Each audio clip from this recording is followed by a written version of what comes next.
على أشرف الأنبياء والمرسلين وعلى آله وأصحابه ومن تبعهم بإحسان إلى يوم الدين. அன்புக்குரிய சகோதர சகோதரிகளே, சென்ற வார வகுப்பில் ஷஅபானுடைய 15ஆம் திகதி இரவு பராஅத்துடைய இரவு சம்பந்தப்பட்ட பல விடயங்களை நாம் பார்த்திருந்தோம். எனவே அதன் அடிப்படையில் இந்த வார வகுப்பில் கடமையான நோன்பை கதா செய்வது, சென்ற வருட ரமதானுடைய நோன்புகளை கதா செய்வது சம்பந்தமாக பல விடயங்களை நாம் பார்க்க இருக்கிறோம். அன்புக்குரிய சகோதர சகோதரிகளே, மார்க்க வணக்க வழிபாடுகளில் அடிப்படை அசில் என்னவென்றால் அந்தந்த வணக்க வழிபாடுகளை குறிப்பிட்ட நேர காலத்தில் செய்வதா. அது தொழுகையாக இருக்கலாம், ஹஜ்ஜாக இருக்கலாம், அதே போன்று கடமையாக்கப்பட்ட நோன்பாக இருக்கலாம். நபி ஸல்லல்லாஹு அலைஹி வஸல்லம் அவர்களிடத்தில் ஜிப்ரீல் அலைஹிஸ்ஸலாம் இஸ்லாம் என்றால் என்ன என்று வினவிய சந்தர்ப்பத்தில் நபி ஸல்லல்லாஹு அலைஹி வஸல்லம் அவர்கள் கூறினார்கள், அல் இஸ்லாமு அன் தஷ்ஹது அன் லா இலாஹ இல்லல்லாஹ் வ அன்ன முஹம்மதன் ரசூலுல்லாஹ் வ துகீம ஸலாத வ துஅத்திய ஸகாத வ தஸூம ரமதான என்பதாக நபி ஸல்லல்லாஹு அலைஹி வஸல்லம் குறிப்பிட்டார்கள். எனவே நபி அவர்கள் சொன்னார்கள், ரமதான் மாதத்தில். எனவே இந்த ரமதானுடைய மாதம் தான் கடமையான நோன்பு நோட்பதற்கு வகுக்கப்பட்ட காலம். எனவே இது இஸ்லாத்தினுடைய விடயங்கள் நின்றும் உள்ளது என்பதாக நபி அவர்கள் குறிப்பிட்டார். அன்புக்குரிய சகோதர சகோதரிகளே, ஒரு அடியானை பொறுத்தவரையில், ஒரு முஸ்லிமை பொறுத்தவரையில் அவனால் தவறிய வணக்க வழிபாடுகளை செய்வதற்கு விரைவது இது ஒரு நல்ல கர்மமாகும். எனவே குர்ஆனும் ஹதீஸும் இதைதான் நமக்கு வலியுறுத்துகிறது. அல்லாஹ் குர்ஆனில் கூறுகிறான், ஃபஸ்தபிகு அல் கைராத், நலவுகளின் பால் நீங்கள் முந்திக் கொள்ளுங்கள் என்பதாக அல்லாஹ் குர்ஆனில் கூறுகிறான். ஆயிஷா ரலியல்லாஹு அன்ஹா அவர்கள் சொல்லக்கூடிய ஒரு ஹதீஸ் புகாரி மற்றும் முஸ்லிம் கிரந்தங்களில் பதிவாகிறது. ஆயிஷா ரலியல்லாஹு அன்ஹா அவர்கள் குறிப்பிடுகிறார்கள், கான யகூனு அலைய ஸௌமு ஃபீ ரமதான் ஃபமா அஸ்ததீஉ அன் அக்தியஹு இல்லா ஃபீ ஷஅபான். ரமதானுடைய மாதத்தினுடைய ஃபர்லான நோன்பு கதா செய்வது. எனவே இவ்வாறான கதா செய்யக்கூடிய நோன்புகள் எனக்கு கடமையாக இருக்கும். இந்த நோன்புகளை ஷஅபானுடைய மாதத்தில் தான் கதா செய்வதற்கு நான் சக்தி பெறுவேன். ஏனெனில் இதர காலங்களில் நபி ஸல்லல்லாஹு அலைஹி வஸல்லம் அவர்களுக்கு சேவை செய்வதில் நான் ஈடுபட்டிருப்பேன் என்பதாக ஆயிஷா ரலியல்லாஹு அன்ஹா அவர்கள் குறிப்பிடுகிறார். அன்புக்குரியவர்களே, எனவே முன் சென்ற ரமதானுடைய நோன்புகளை வரக்கூடிய ரமதானுக்கு முன்னால் குறைந்தபட்சம் ஷஅபான் மாதத்திலாவது இந்த நோன்புகளை நாம் கதா செய்து கொள்ள வேண்டும். அன்புக்குரிய சகோதர சகோதரிகளே, ஒரு மனிதன், ஒரு முஸ்லிம், ஒரு அடியானை பொறுத்தவரையில் அவனால் விடப்பட்ட நோன்புகளை கதா செய்யக்கூடியதை பொறுத்தவரையில் கதா செய்யக்கூடிய ஒருவரை, இந்த நோன்பை விட்டவரை 2 வகையினர்களாக வகை பிரிக்கலாம். அதில் முதலாவது வகையை சேர்ந்தவர்கள் தகுந்த காரணத்துடன் நோன்பை விட்டவர்கள். ஒரு நோயின் காரணமாக, நீண்ட பயணத்தின் காரணமாக, அதே போன்று ஹைத், நிஃபாஸ், மாதவிடாய், பிரசவ, உதிரப்போக்கு போன்ற காரணங்களுக்காக வேண்டி, மார்க்கம் அனுமதித்த காரணங்களுக்காக வேண்டி நோன்பை விட்டவர்கள். இவர்கள் தாராளமாக நோன்பை விடலாம். இவர்கள் நோன்பை விடுவதற்கு மார்க்கத்தில் அனுமதி இருக்கிறது. விட்ட நோன்பை இவர்கள் கதா செய்து கொள்ள வேண்டும். இரண்டாவது வகையை சார்ந்தவர்கள் தகுந்த காரணம் இல்லாமல் பொடுப்போக்காக அலட்சியமாக நோன்பை விட்டவர்கள். இவர்களை பொறுத்தவரையில் இவர்கள் மிகப்பெரிய ஒரு பாவத்தை செய்திருக்கிறார்கள். இவர்கள் பொடுப்போக்காக விட்டது மிகப்பெரிய ஒரு பாவம். ஒரு பாவத்துக்கு உள்ளாகி இருக்கிறார்கள். இவர்கள் முதலில் அல்லாஹ்விடம் தௌபா செய்து கொள்ள வேண்டும். காரணம் இல்லாமல் கடமையான நோன்பை விட்டதற்காக வேண்டி. அதே போன்று பெரும்பான்மையான இமாம்களுடைய கூற்றுப்படி இந்த நோன்பை இவர்கள் கதா செய்து கொள்ள வேண்டும். எனவே இந்த நோன்பை இவர்கள் கதா செய்வதோடு அல்லாஹ்விடம் தௌபாவும் செய்து கொள்ள வேண்டும். அன்புக்குரிய சகோதர சகோதரிகளே, அடுத்ததாக நாம் பார்க்க போவது இந்த நோன்பை கதா செய்வதோடு, அதாவது ஃபிதியா, பரிகாரம் கொடுக்கக்கூடியவர்கள் யார், இவர்கள் யார், எவ்வாறு பரிகாரம் கொடுக்க வேண்டும் என்பதை தான் அடுத்ததாக நாம் பார்க்க இருக்கிறோம். அன்புக்குரிய சகோதர சகோதரிகளே, இவர்கள் 4 வகையினரை சார்ந்தவர்கள். அதில் முதலாவது, ரமதானுடைய பகல் பொழுதில் தனது மனைவியுடன் சுய அதாவது அறிந்து மார்க்க சட்டத்தை அறிந்து சுய நினைவுடன் தனது மனைவியுடன் ஒன்று சேர்ந்தவர். எனவே இவர் கட்டாயம் இந்த நோன்பை கலா செய்வதோடு இதற்கு இவர் பரிகாரம் செய்ய வேண்டும், கஃபாரா கொடுக்க வேண்டும். எனவே இவருடைய கஃபாரா ஒரு அடிமையை உரிமை விடுவது. அடிமையை உரிமையை விடுவதற்கு சக்தி அற்ற பட்சத்தில் தொடர்ச்சியாக 2 மாதங்கள் நோன்பு நோக்க வேண்டும். அதுக்கும் சக்தி அற்ற பட்சத்தில் 60 ஏழைகளுக்கு இவர் உணவளிக்க வேண்டும். எனவே அடிமை உரிமை விடுவது என்பது தற்காலத்தில் இல்லாததால் தொடர்ச்சியாக 2 மாதங்கள் நோன்பு நோக்க வேண்டும்.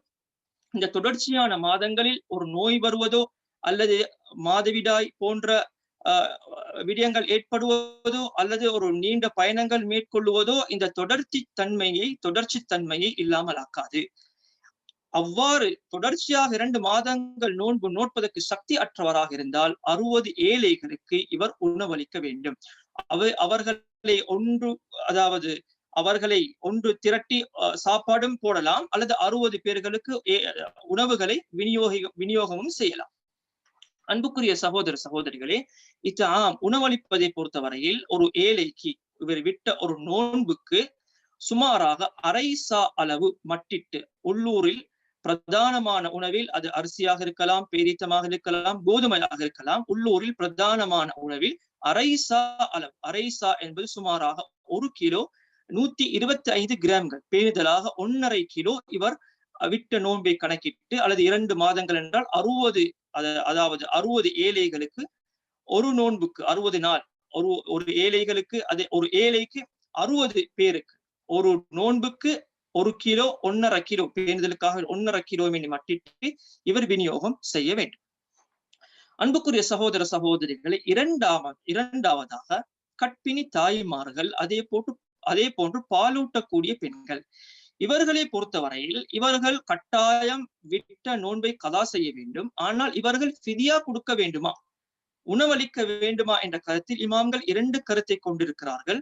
சிலர்கள் இவர்கள் தனக்கு ஏதாவது நடைபெறும் என்று பயந்தால் மாத்திரம் இவர்கள் உணவளிக்க அவசியம் கிடையாது, கடமை கிடையாது. தனது குழந்தைக்கு ஏதாவது ஏற்படும் அல்லது தனக்கும் தனது குழந்தைக்கும் சேர்ந்து ஏதாவது ஏற்படும் என்று பயந்திருந்தால் இவர்கள் உணவளிக்க வேண்டும் என்ற கருத்திலும், மற்றும் ஒரு சாரார் இமாம்களில் அதாவது உணவளிப்பது கடமை கிடையாது, கற்பிணி தாய்மார்களோ பாலூட்டக்கூடிய பெண்களோ நோன்பை கதா செய்தால் மாத்திரம் போதுமானது, உணவளிக்க வேண்டிய கடமை கிடையாது. எனவே இவர்கள் நோயாளிகளை போன்று, நோயாளிகள் எவ்வாறு நோன்பை விட்டு கதா மாத்திரம் செய்வார்களோ அவ்வாறு இவர்களும் கதா மாத்திரம் செய்து கொள்ளலாம் என்பதாக இமாம்கள் இந்த கருத்தை கூறியிருக்கிறார்கள். இதுதான் மிகவும் ஒரு குர்ஆன் ஹதீஸுக்கு நெருக்கமான ஒரு கருத்தும் பின் பாஸ், உசைமீன் போன்ற இமாம்களுடைய கருத்தாகவும் இருக்கிறது. மூன்றாவதாக, சென்ற வருட ரமதானை இந்த வருட ரமதான் வந்தும் கதா செய்வதற்கு தவறியவர்கள், இவர்களை பொறுத்தவரையில் இவர்களையும் 2 சாரார்களாக பிரிக்கலாம். ஒரு சாரார் தகுந்த காரணத்துடன் இந்த வருடம் ரமதான் வந்தும் கதா செய்யாதவர்கள். உதாரணமாக, தொடர் நோய்வாய்ப்பட்டிருந்தார், இவர் கதா செய்வதற்கு சந்தர்ப்பம் கிடைக்கவில்லை, மறு வருடம் ரமதானும் வந்துவிட்டது, இவ்வாறானவராக இருந்தார், இவர் கதா செய்தால் மாத்திரம் போதுமானதாகும். மற்றும் ஒரு சாரார் இருக்கிறார்கள், தகுந்த காரணம் இன்றி பொடுபோக்காக அலட்சியமாக சென்ற வருட ரமதானில் விடுபட்ட நோன்புகளை இந்த வருட ரமதான் வந்தும் கழிக்க தவறியவர்கள். இவர்களை பொறுத்தவரையில் அநேகமான சஹாபாக்கள், இன்னும் பல இமாம்களுடைய கருத்து, இவர்கள் விடுபட்ட நோன்பை கதா செய்வதுடன் இவர்கள் ஃபிதியா கொடுக்க வேண்டும், இவர்கள் உணவளிக்க வேண்டும். ஒவ்வொரு நோன்பையும் கணக்கிட்டு அதுக்கு ஏற்ற அளவு இவர்கள் உணவளிக்க வேண்டும். 4வது வகையை சார்ந்தவர்கள் தொடர் நோயினால் பாதிக்கப்பட்டவர்கள்.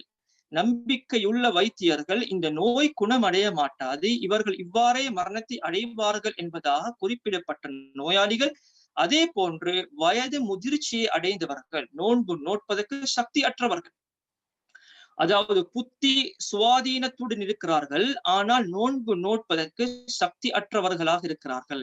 இவ்வாறானவர்களை பொறுத்தவரையில் இவர்கள் நோன்பு நோட்பது மார்க்கத்தில் கடமை அல்ல, இவர்கள் ஃபிதியா மாத்திரம், பரிகாரம் மாத்திரம் செய்தால் போதும். இவர்களுடைய ஒவ்வொரு நோன்பையும் கணக்கிட்டு அந்த ஒவ்வொரு நோன்புக்கும் 1.5 கிலோ மேனி உள்நாட்டில் பிரதானமான உணவில் இவர்கள் ஃபிதியாவாக வழங்க வேண்டும்.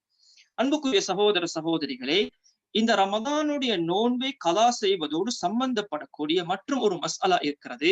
புகாரி மற்றும் முஸ்லிம் கிரந்தத்தில் பதிவாகிறது. ஆயிஷா ரலியல்லாஹு அன்ஹா அவர்கள் கூறுகிறார்கள், மன் மாத வ அலைஹி சியாமுன் சாம அன்ஹு வலியுஹு. யாராவது ஒருவர் நோன்பை கதா செய்வது அவருக்கு கடமையாக இருக்கும் சந்தர்ப்பத்தில் கலா செய்ய தவறி அவர் மரணித்து விட்டால் அவருக்கு பதிலாக அவருடைய உறவினர்கள், அவருடைய அனந்தரக்காரர்கள் நோன்பு நோட்பார்கள் என்பதாக ஹதீஸில் குறிப்பிடப்படுகிறது.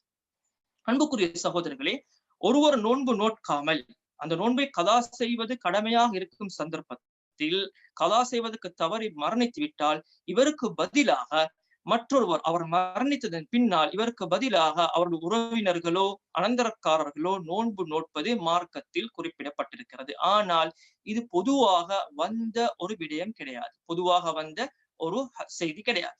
எனவே இவ்வாறானவர்களை பொறுத்தவரையில் இவ்வாறானவர்களையும் 2 வகையினர்களாக வகைப்படுத்தலாம். அதில் முதல் வகையினர் யார் என்றால், தகுந்த காரணத்துக்காக வேண்டி நோன்பை பிடிக்காமல் விட்டார்கள். உதாரணமாக நீண்ட பயணமாக இருக்கலாம், நோயாக இருக்கலாம், அதே போன்று ஹைல், நிஃபாஸ் போன்ற மாதவிடாய், பிரசவ, உதிரப்போக்கு போன்ற காரணங்களால் தகுந்த காரணத்துக்காக வேண்டி நோன்பை விட்டார்கள். ஆனால் இந்த நோன்பை கதா செய்வதற்கு சந்தர்ப்பம் கிடைக்க முன்னே அவர்கள் மரணத்தை அடைந்தவர்கள். உதாரணமாக நீண்ட பயணத்தில் இருக்கிறார், பயண இறுதியில் மரணத்தை அடைந்து விட்டார். எனவே கதா செய்வதற்கு அவருக்கு சந்தர்ப்பம் கிடைக்கவில்லை. தொடர் நோயில் இருந்தார், அதாவது குணமாகும் என்ற ஒரு நோயில் இருந்தார், நோய் குணமாகுவதற்கு முன் நோயிலே மரணித்து விட்டார். எனவே இவர் கதா செய்வதற்கு சந்தர்ப்பம் கிடைக்காதவர். இவரை பொறுத்தவரையில் இவ்வாறானவர்களுக்கும் இந்த ஹதீஸுக்கும் சம்பந்தம் கிடையாது. இவ்வாறானவர்களுக்கு பதிலாக ஃபிதியா கொடுப்பதோ உணவளிப்பதோ இவர்களுக்கு பதிலாக நோன்பு நோற்பதோ மார்க்கத்தில் குறிப்பிடப்படவில்லை. எனவே இந்த ஹதீஸ் குறிப்பிடுவது யாரை என்றால், தகுந்த காரணத்துக்காக வேண்டி நோன்பை விட்டு அந்த நோன்பை கதா செய்வதற்கு சந்தர்ப்பத்தையும் பெற்று சந்தர்ப்பத்தை உரிய காலத்தில் உரிய சந்தர்ப்பத்தை பெற்று நோன்பை கதா செய்வதற்கு தவறியவர்கள். நோன்பை விட்டார், கதா செய்வதற்கு சந்தர்ப்பம் கிடைத்தது, கதா செய்யவில்லை, மரணத்தை அடைந்து விட்டார். அதே போன்று நேர்ச்சை நோன்பு வைத்தார், நேர்ச்சை நோன்பை நிறைவேற்றுவதற்கு முன்னால் மரணத்தை அடைந்தார். அதே போன்று ஹஜ்ஜினுடைய கஃபாராவுடைய நோன்புகள் அவருக்கு இருக்கிறது, அவைகளை அவர் நோட்பதற்கு முன் மரணத்தை அடைந்தார். இவ்வாறானவர்களாக இருந்தால் இவர்களுக்கு பதிலாக உறவினர்களோ அனந்தரக்காரர்களோ நோன்பு நோக்கலாம். அவர்களுடைய மரணத்துக்கு பின் அவர்கள் நோன்பு நோக்காத பட்சத்தில் அவர் விட்ட ஒவ்வொரு நோன்புக்கும் உணவளிக்க வேண்டும் என்பதுதான் இந்த புகாரி மற்றும் முஸ்லிமில் வரக்கூடிய ஆயிஷா ரலியல்லாஹு அன்ஹா அவர்களுடைய ஹதீஸ் நமக்கு உணர்த்துகிறது. அன்புக்குரிய சகோதர சகோதரிகளே, இந்த நோன்பு கதா செய்வது சம்பந்தமாக மற்றும் ஒரு மஸ்அலா இருக்கிறது. ஒருவர் பல நோன்புகளை ரமதானில் விட்டிருக்கிறார். இவர் விட்ட நோன்பினுடைய எண்ணிக்கை இவருக்கு உறுதியாக தெரியாது. உதாரணமாக பல நோன்புகளை விட்டிருக்கிறார், விட்டது 6 நோன்பா அல்லது 7 நோன்பா என்று ஒரு சந்தேகத்தில் இருக்கக்கூடியவராக இருந்தால் எது இவருக்கு உறுதியோ அதனை இவர் எடுத்துக்கொள்ளலாம். எந்த எண்ணம் மேலோங்கி இருக்கிறதோ அந்த எண்ணத்தின்படி இவர் செய்து கொள்ளலாம். 7 நோன்புகள் என்று எடுத்துக்கொள்ளலாம். எனவே அல்லாஹ் குர்ஆனில் கூறுகிறான், லா யுகல்லிஃபுல்லாஹு நஃப்ஸன் இல்லா உஸ்ஆஹா. அல்லாஹ் எந்த ஒரு ஆத்மாவுக்கும் அதனுடைய கஷ்டத்துக்கு மேலாக கஷ்டப்படுத்த மாட்டான், அதனுடைய சக்திக்கு மேலாக கஷ்டப்படுத்த மாட்டான் என்பதாக அல்லாஹ் குர்ஆனில் குறிப்பிடுகிறார். எனவே இவருடைய மேல் எண்ணம் என்ன எண்ணிக்கை என்பதாக கூறுகிறதோ அதற்கு ஏற்ப இவர் நோன்பை நோற்றுக்கொண்டால் போதுமானதாகும். அதே போன்று இதோடு சம்பந்தப்படக்கூடிய நோன்பு கதா செய்யக்கூடிய மஸ்அலாக்களோடு சம்பந்தப்படக்கூடிய மற்றும் ஒரு விடயம் இருக்கிறது. ஒரு பெண் கதா நோன்பு நோட்கும் பொழுது தனது கணவனின் அனுமதியை பெறுவது கடமையா? அன்புக்குரிய சகோதர சகோதரிகளே, கதா நோன்பு கட்டாயமான கட்டாயமான கதா நோன்போ கதா அல்லாத நோன்போ ஒரு பெண் நோட்கும் பொழுது கணவனுடைய அனுமதி கட்டாயம் கிடையாது. எனவே இது கட்டாயமான நோன்புகளுக்கு, கட்டாயமான கடமைகளுக்கு கணவனுடைய அனுமதி கட்டாயம் கிடையாது.